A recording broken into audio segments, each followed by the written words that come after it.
why Mace? It's my nickname. I've been called that my whole life. So yeah, I thought it was a perfect little crossover. So it has nothing to do with the little spray that people carry around when they No, walk outside at night. I was worried about that. I'm like, I hope. Honestly, I could create merch like that though.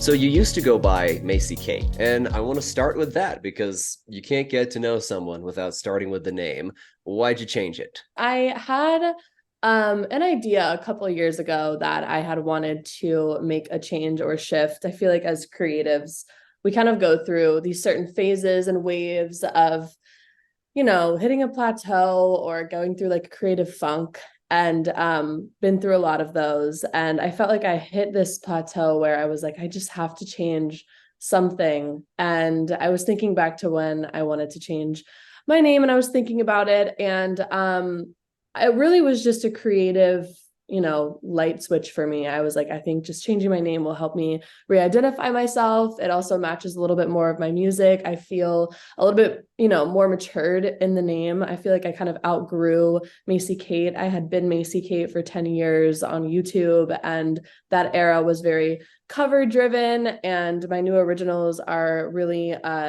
they match up really well with the name. You mentioned YouTube. You've got that beautiful gold plaque behind you. I can't quite see what it's for, though. Which one is that? This is I have the 1 million subscriber and then the 100,000. What do you think is the thing about your YouTube career? You know, your past doing the covers and all that. What is the thing that you think you're most proud of from those days as an artist? Being consistent, I think, and staying motivated was pretty big accomplishment, especially, the way that social media is and how fast it moves, and keeping up with the community of people on there. But I think the thing I'm most proud of is really the community I've built on the channel throughout the years. They are OG followers that have been growing with me since I was 15, which is 10 years ago, and when I started the channel. So being able to grow with my entire community and still have people that were watching me from 10 years ago, it's just crazy to see, and to see them grow and see how they relate to my music. And I get messages all the time that, they've been following me for so long, and the new music just touches them in a different way than my old music and covers did. And now with this new music I'm releasing, it really aligns with the type of covers I was doing back in the day. And I think it's kind of like this nostalgic feeling that we're all getting. Just the community that I've built, we're all just kind of reminiscing on those times with this new music. And yeah, that's definitely my most proud accomplishment, is the community that I've built within YouTube, because YouTube was where I started. So I always love going back to my roots. And something that struck me about your voice is how you remind me of back when pop singers could sing. And I don't mean that as a dig against anybody, of course, but I mean that you have certain vocal techniques, a little bit of vibrato, a little bit of breathiness sometimes, that a lot of people just kind of sing the song now. You know, Yeah. you just sing it in a line, fix up whatever mistakes there were, buy a rapper for a $10 million feature, and then put it out there. And that's obviously not what you're doing. It reminds me of something from yesteryear. By that, I mean like 2012 or whatever. So is that where Yeah. you sort of, do you see yourself as maybe one keeping that flame of pop singers who can sing alive? I definitely have always paid homage to the people who came up before me, especially like people like Christina Aguilera and Whitney Houston, like all of the insane singers I definitely look up to so much. And I always keep in the back of my mind when creating. I still have my own style and all of that, but I definitely keep that in mind. And it definitely shows in my music for sure, the way that singers used to sing actual songs. And I still, when artists went through artist development, which isn't really a thing anymore, but I really think a lot of my vocal abilities come from when I was going through artist development.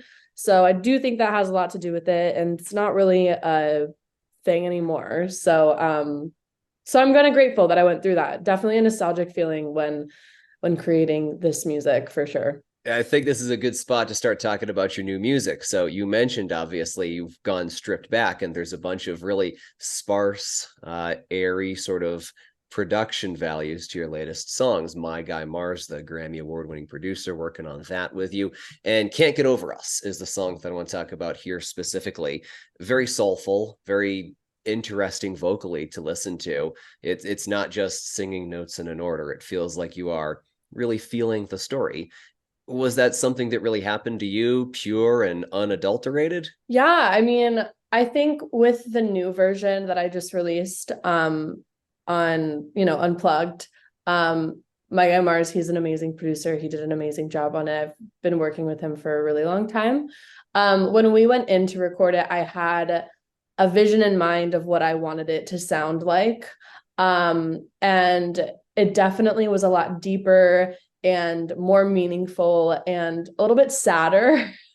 Because the original version is very, it's very joking vibes, it feels very not serious. Kind of like, oh, like laughing through life, even though like on the inside I'm actually breaking.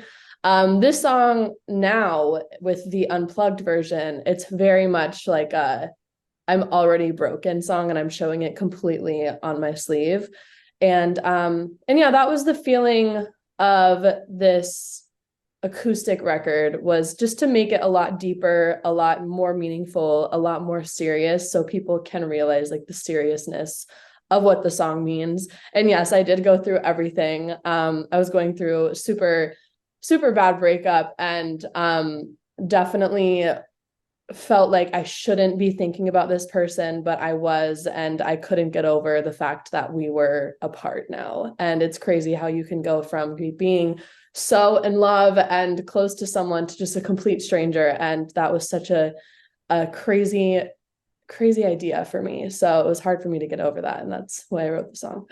Absolutely. Leaving breakups behind for a second, what else is something maybe from a few years ago or from your childhood that you just can't get over? Oh, that's a good question. Gosh, I think it's authenticity. And I know that's kind of deep. I just really feel like we have lost authenticity. And I really just can't get over how real people used to be. And now I feel like it's very masked and a facade. And a lot of people put on faces that aren't necessarily their true selves. And I just miss when people were just blatantly themselves. And it just seems like the world is super sensitive now. And yeah, I just think being authentic is missed.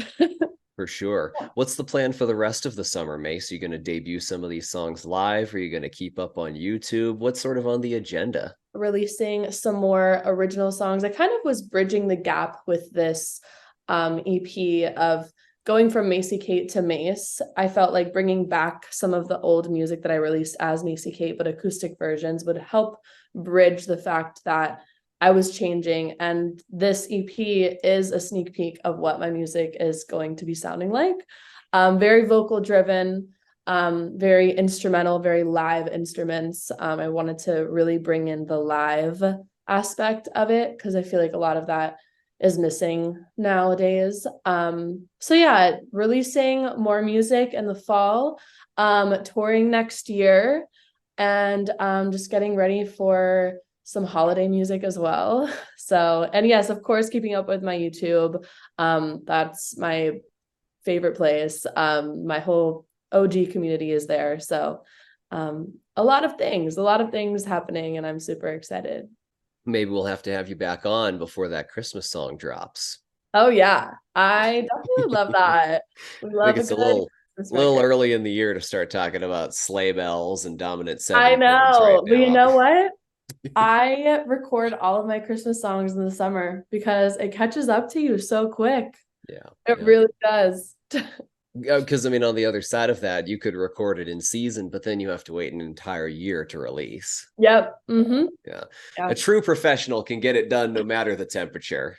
Oh my gosh, true. Yes. It definitely isn't the same feeling as like hot cocoa on a cold day, but I I'm mean, from Florida and I had hot Christmases already. So right. Well, you could always jack up the air conditioning, yeah. put that at like 50 degrees inside your house and bundle Oh up. yeah, that would be funny. Well, it's been great getting to know you, Mace. Rebranded, all new songs out with more on the way. As you sort of begin this next chapter, I know you've already begun it, but as you continue in this next chapter, I'm wishing you the best of luck. Thank you so much. It was so nice meeting you.